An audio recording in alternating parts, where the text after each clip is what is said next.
കേരളത്തിൽ ബി.ജെ.പി. ജയിക്കുമെങ്കിൽ ജയിക്കാൻ സാധ്യതയുള്ള ഏറ്റവും പ്രധാനപ്പെട്ട രണ്ട് സീറ്റുകളെന്ന് പറയുന്നത് ഒന്ന് നേമവും അതുപോലെ തന്നെ കഴക്കൂട്ടവുമാണ്.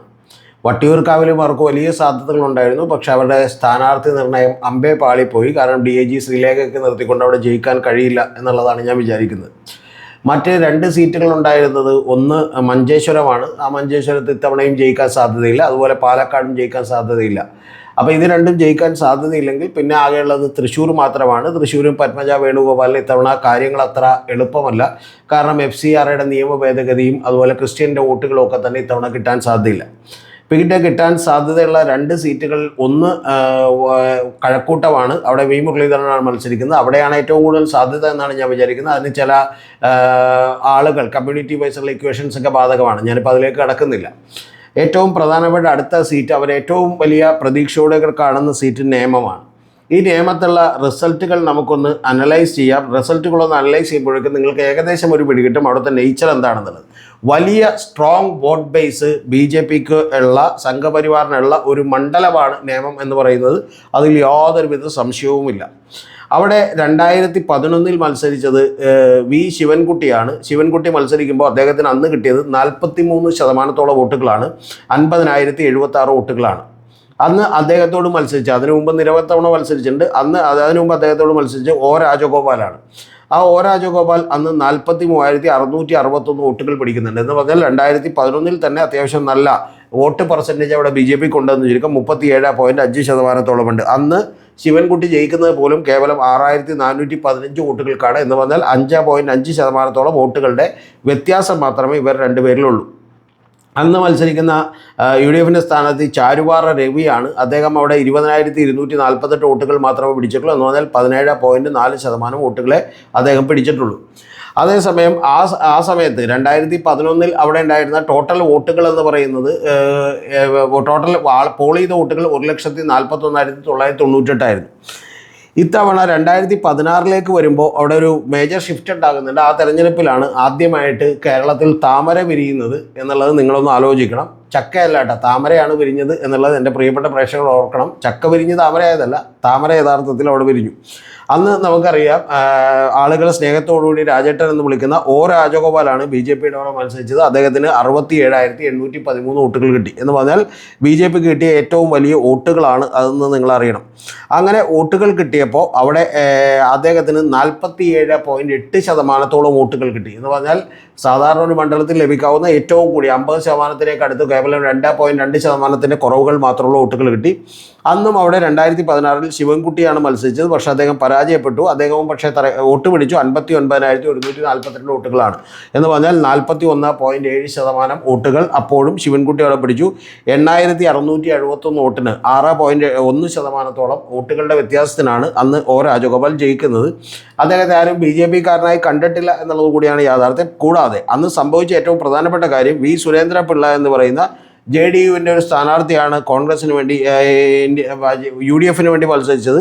അന്ന് അദ്ദേഹം പിടിക്കുന്നത് വെറും 9.8% വോട്ടാണ്. 13,860 വോട്ടുകൾ മാത്രമാണ്. അപ്പോൾ അത്തരത്തിൽ വളരെ വോട്ടുകൾ UDFിന് കുറഞ്ഞു പോയത് കൊണ്ടുകൂടിയാണ് അന്ന് രാജഗോപാൽ അവിടെ നിന്ന് ജയിക്കുന്നത്. കഴിഞ്ഞ തവണ മേടിച്ചിട്ടുള്ള, അതായത് 2011 ഉണ്ടായിട്ടുള്ള 43,000-ൽ നിന്ന് ഒറ്റടിക്ക് 24,000-ഓളം വോട്ടുകളുടെ 24,200-ഓളം വോട്ടുകളുടെ വർധനവാണ് അന്ന് രാജഗോപാൽ ഉണ്ടാക്കിയത് എന്നുള്ളത് നിങ്ങൾ ആലോചിക്കണം. അത് പോയത് മുഴുവൻ ഈ പറയുന്ന UDFിൻ്റെ കോൺഗ്രസിൻ്റെയൊക്കെ വോട്ടുകളാണ്. അപ്പോൾ ഇതാണ് 2016 സിറ്റുവേഷൻ എന്ന് പറയുന്നത്. ഇനി 2021 വരുമ്പോൾ അവിടെ നമുക്കറിയാം BJPയുടെ മത്സരിക്കുന്നത് കുമ്മനം രാജശേഖരനാണ്. CPMൻ്റെ ശിവൻകുട്ടി, വിദ്യാഭ്യാസ വകുപ്പ് മന്ത്രിയായിട്ടുള്ള ശിവൻകുട്ടി തന്നെയാണ്. കൂടാതെ K മുരളീധരൻ, ഇന്ത്യൻ നാഷണൽ കോൺഗ്രസിൽ നിന്ന് K മുരളീധരൻ കുറേ കൂടി ശക്തനായിട്ടുള്ള സ്ഥാനാർത്ഥിയാണ് അവിടെ ഇട്ടിരുന്നത്. അപ്പോൾ അന്ന് ശിവൻകുട്ടി പിടിക്കുന്നത് 55,837 വോട്ടുകളാണ്. അതായത് 38.4% വോട്ടുകളാണ്. എന്ന് പറഞ്ഞാൽ കഴിഞ്ഞ തവണ 2016 ശിവൻകുട്ടി, അതായത് 2011 ശിവൻകുട്ടി പിടിക്കുന്നത് 50,076 വോട്ടുകളാണ്. അത് 43%ആണെന്ന് നിങ്ങൾ ആലോചിക്കണം. 2016 അതായത് 2011 നിന്ന് 2016 വരുമ്പോൾ അദ്ദേഹത്തിൻ്റെ വോട്ടിംഗ് പെർസെൻറ്റേജ് 2%-ഓളം കുറഞ്ഞിരുന്നു. അങ്ങനെ കുറഞ്ഞപ്പോൾ 41.7%. മറ്റേത് 43 എന്നുള്ളത് നമ്മളൊന്ന് ആലോചിക്കണം. ഏതാണ്ട് ഒരു 1.3% കുറഞ്ഞു. ആ കുറഞ്ഞിട്ടാണ് അദ്ദേഹം 2016 ശിവൻകുട്ടി 59,142 വോട്ടുകൾ പിടിക്കുന്നത്. അതായത് വോട്ടിൻ്റെ നമ്പർ കൂടിയിട്ടുണ്ട്, പക്ഷേ പെർസെൻറ്റേജ് കുറഞ്ഞിട്ടുണ്ട്. പക്ഷേ 2016 അദ്ദേഹം പിടിക്കുന്നത് 2021 വരുമ്പോൾ യഥാർത്ഥത്തിൽ 38.4% വോട്ടുകൾ മാത്രമേ അന്ന് ശിവൻകുട്ടി പിടിക്കുന്നുള്ളൂ എന്നുള്ളതാണ് വാസ്തവം. എന്ന് പറഞ്ഞാൽ ശരിക്കും 2016 അദ്ദേഹത്തിന് കിട്ടിയത് 59,000 വോട്ടുകളാണ്. പക്ഷേ അത്ര വോട്ടുകളിൽ നിന്ന് 4,000 വോട്ട് കുറച്ച് 55,837 വോട്ടുകൾ മാത്രമേ പിടിക്കുന്നുള്ളൂ. വോട്ടിംഗ് പെർസെൻറ്റേജിലും ഏതാണ്ട് ഒരു 3% കുറവ് യഥാർത്ഥത്തിൽ ശിവൻകുട്ടിക്കുണ്ടായി. പക്ഷെ എന്നിട്ട് ശിവൻകുട്ടി ജയിച്ചു. അതിൻ്റെ കാരണം അടുത്ത കുമ്മനം രാജശേഖരനാണ് അവിടെ മത്സരിച്ച്. കുമ്മനം രാജശേഖരൻ അന്ന് പിടിക്കുന്നത് കേവലം 51,888 വോട്ടുകളാണ്. അതായത് രാജഗോപാൽ 2011 പിടിച്ചതിനേക്കാളും ഏതാണ്ട് ഒരു 7,000 വോട്ടുകൾ മാത്രമേ അദ്ദേഹത്തിന് കൂടുതലായിട്ട് പിടിക്കാൻ കഴിഞ്ഞിട്ടുള്ളൂ. അപ്പോൾ 51,888 വോട്ടാണ്. അതേസമയം രാജഗോപാൽ പിടിച്ച 67,000 വോട്ടിൻ്റെ അടുത്തേക്കൊന്നും എത്തിയില്ല. 2016 പിടിച്ച വോട്ടുകളുടെ അടുത്തേക്കൊന്നും എത്താൻ പറ്റിയില്ല എന്നുള്ളത് നമുക്കറിയാമല്ലോ. 16,000 വോട്ടുകൾ കുറവായിരുന്നു. അങ്ങനെ 35.7%. അതേസമയം കെ മുരളീധരൻ അവിടെ വന്നപ്പോൾ കഴിഞ്ഞ തൊട്ട് മുമ്പത്തെ തെരഞ്ഞെടുപ്പിൽ നമുക്കറിയാം കേവലം 13,860 വോട്ടുകളിലേക്കാണ് എത്തിയിരുന്നത് UDF. അത് അദ്ദേഹം 36,524 ആക്കി. പക്ഷേ എങ്കിലും 25% എത്താൻ കഴിഞ്ഞുള്ളൂ എന്നുള്ളതാണ്.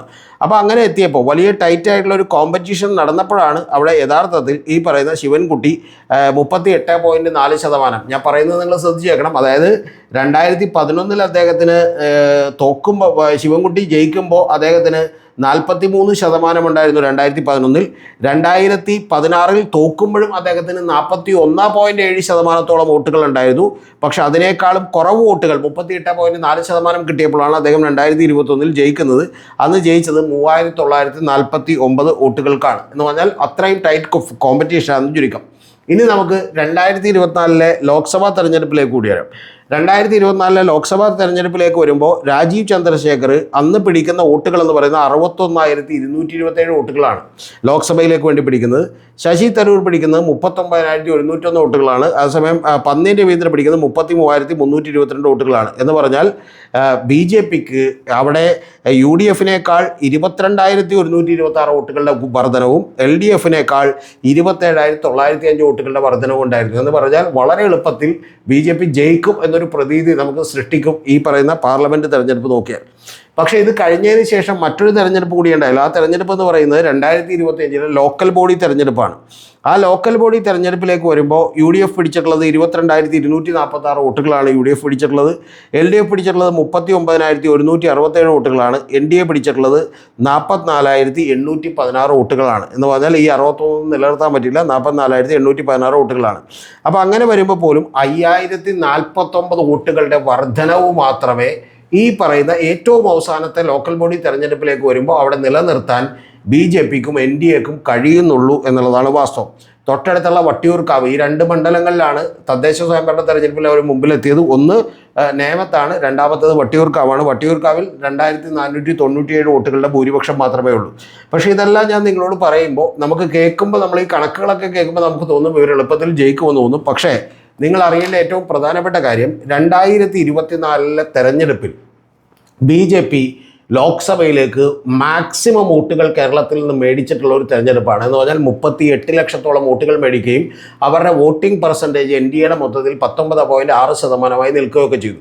ആ സമയത്ത് യഥാർത്ഥത്തിൽ കേരളത്തിൽ മാത്രം, ഇന്ത്യയിൽ അങ്ങനെ ആയിരുന്നില്ല, പക്ഷേ കേരളത്തിൽ മാത്രം മോദി എന്ന് പറയുന്ന ഒരു ബ്രാൻഡിൻ്റെ ഇമേജ് ബിൽഡിംഗ് അതിഗംഭീരമായി നടക്കുകയും വലിയ തോതിൽ പീക്കിലെത്തുകയും ചെയ്യുന്ന ഒരു അവസ്ഥയാണ് ഉണ്ടായിട്ടുള്ളത്. പക്ഷേ 2024 ലോക്സഭാ തെരഞ്ഞെടുപ്പിന് ശേഷം അത് കുത്തനെ ഇടിയുന്നൊരു കാഴ്ച നമ്മൾ കണ്ടു. അങ്ങനെയാണ് 303 സീറ്റിൽ നിന്ന് 240 സീറ്റുകളിലേക്ക് അദ്ദേഹം എത്തുകയും ഒറ്റക്ക് ഭരിക്കാവുന്ന ഭൂരിപക്ഷം BJPക്ക് നഷ്ടപ്പെടുകയും ഒക്കെ ചെയ്തു. അപ്പോൾ യഥാർത്ഥത്തിൽ മോദി പോലും തോൽക്കാൻ പറ്റുന്ന ഒരാളാണ് എന്ന് പറയുന്നൊരു തോന്നൽ ഉണ്ടായിരുന്നു. അതിനു മുമ്പ് നാഷണൽ മീഡിയകളും അതുപോലെ ഗോദി മീഡിയയും ഒക്കെ കൂടി ഉണ്ടാക്കിയിട്ടുള്ള ഒരു ഹൈപ്പിൽ നിന്നാണ് ഇത്തരത്തിലുള്ളൊരു ചിന്തയിലേക്ക് കേരളം പോലും എത്തിപ്പെട്ടത്.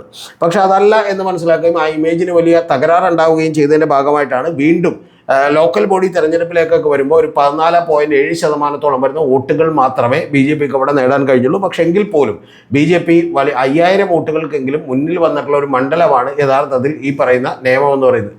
പക്ഷെ അവിടെ ഈ 5,000 വോട്ടുകളെ മറികടക്കാൻ കഴിയുന്ന വലിയൊരു ഫാക്ടറാണ് യഥാർത്ഥത്തിൽ ശിവൻകുട്ടി എന്ന് പറയുന്ന ഒരു ഫാക്ടർ എന്നുള്ളതാണ് യാഥാർത്ഥ്യം. ശിവൻകുട്ടി അല്ല വേറെ ആരെങ്കിലും ആയിരുന്നുവെങ്കിൽ രാജീവ് ചന്ദ്രശേഖർ എളുപ്പത്തിൽ ജയിക്കുമായിരുന്നു. പക്ഷേ ഇത്തവണ ശിവൻകുട്ടി വീണ്ടും ഇതുപോലെ ഒരു 2000-3000 വോട്ടുകൾക്കെങ്കിലും ജയിക്കാനുള്ള സാധ്യതകളുണ്ട്. കാരണം അതിൻ്റെ പ്രധാനപ്പെട്ട കാരണം എന്ന് പറയുന്നത് ഇത്തവണ അവിടെ മത്സരിക്കുന്നത് ശബരിനാഥാണ്. ശബരിനാഥ് അതുപോലെ ശിവൻകുട്ടിയും ഒക്കെ ഗ്രൗണ്ടിൽ ആളുകളുമായി വലിയ ബന്ധമുള്ള ആളുകളാണെങ്കിൽ രാജീവ് ചന്ദ്രശേഖർ അങ്ങനെ ആക്സസബിൾ ആയിട്ടുള്ള ഒരാളല്ല. ഒരു MLA എന്ന് പറയുമ്പോൾ തീർച്ചയായിട്ടും ആളുകൾ പ്രതീക്ഷിക്കുന്ന നിലവാരത്തിലേക്ക് രാജീവ് ചന്ദ്രശേഖറിന് എത്താൻ കഴിയുമോ എന്നൊക്കെയുള്ള സംശയം അവർക്കുണ്ട്. ഞാൻ പറയുന്നു നിങ്ങളോട്, ശിവൻകുട്ടി അല്ല എങ്കിൽ ഉറപ്പായിട്ടും വേറെ ഏതെങ്കിലും ഒരു സിറ്റുവേഷനിലാണെങ്കിൽ BJP പാട്ടും പാടി ജയിക്കാവുന്ന ഒരു മണ്ഡലമാണ് നേമം എന്ന് പറയുന്നത്. പക്ഷേ ശിവൻകുട്ടി എന്ന് പറയുന്നത്, ശിവൻകുട്ടി എന്ന് പോലുമല്ല അവിടെയുള്ള ആളുകൾ വിളിക്കുന്നത്, അവർ ശിവൻകുട്ടി അണ്ണൻ എന്നാണ് വിളിക്കുന്നത്. അപ്പോൾ ശിവണ്ണനോ ശിവൻകുട്ടി അണ്ണൻ എന്നൊക്കെ വിളിക്കുന്ന അത്തരം ഒരു കോണ്ടാക്ട് അദ്ദേഹം മണ്ഡലത്തിൽ ഡെവലപ്പ് ചെയ്തിട്ടുണ്ട് എന്നുള്ളത് മാത്രമല്ല, യഥാർത്ഥത്തിൽ ശബരിനാഥിൻ്റെ സാന്നിധ്യവും BJPക്ക് വലിയ തലവേദനയായി തീരും. കാരണം അവർക്ക് സാധാരണയായി കിട്ടിക്കൊണ്ടിരിക്കുന്ന വലിയ നായർ വിഭാഗത്തിലെ വോട്ടുകളൊക്കെ തന്നെ ഭിന്നിക്കാനുള്ള സാധ്യതകൾ കൂടിയുണ്ട്.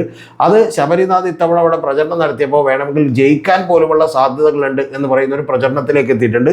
ഇതെല്ലാം തന്നെ LDFിൻ്റെ വോട്ടുകളല്ല കുറക്കുക, പകരം ഈ പറയുന്ന രാജീവ് ചന്ദ്രശേഖരൻ്റെയും BJPയുടെയും വോട്ടുകൾ കുറക്കും എന്നുള്ളത് കൊണ്ടാണ് അത്തരത്തിൽ ഇത്തവണയും BJP കേരളത്തിൽ 0 ആയാൽ നമ്മൾ അത്ഭുതപ്പെടേണ്ടതില്ല. ഒരു വലിയ സാധ്യത എന്ന് പറയുന്നത് അവിടെ വളരെ നേരിയ ഭൂരിപക്ഷത്തിനാണെങ്കിലും ശിവൻകുട്ടി ജയിക്കും എന്നുള്ളത് കൂടിയാണ് ഒരു വലിയ സാധ്യത നേമത്ത് നിലനിൽക്കുന്നത്. ഈ കണക്കുകളിലേക്ക് അടിസ്ഥാനത്തിൽ ഞാനിപ്പോഴും പറയുന്നു, BJPക്ക് വളരെ എളുപ്പത്തിൽ ജയിക്കാവുന്നൊരു മണ്ഡലമാണിത്. പക്ഷെ അവിടെ അത് നഷ്ടപ്പെടുത്തുന്നതിൻ്റെ കാരണം അവിടെ ഗ്രൗണ്ടിൽ നിന്ന് വർക്ക് ചെയ്യാൻ കഴിയുന്ന ഒരു MLA ഈ പറഞ്ഞ പോലെ ക്വാളിറ്റീസ് എല്ലാമുള്ള ഒരു നേതാവിനെ ഇറക്കാൻ കഴിയാത്തത് കൊണ്ടാണ്. പാർലമെൻറ്റിലേക്ക് ആളുകൾ വോട്ട് ചെയ്യുമ്പോൾ രാജീവ് ചന്ദ്രശേഖരന് കണ്ടുമുട്ടി വോട്ട് ചെയ്യും, പക്ഷേ നിയമസഭയിലേക്ക് അത്ര എളുപ്പമല്ല അദ്ദേഹത്തിന് വോട്ട് ചെയ്യുന്നത്.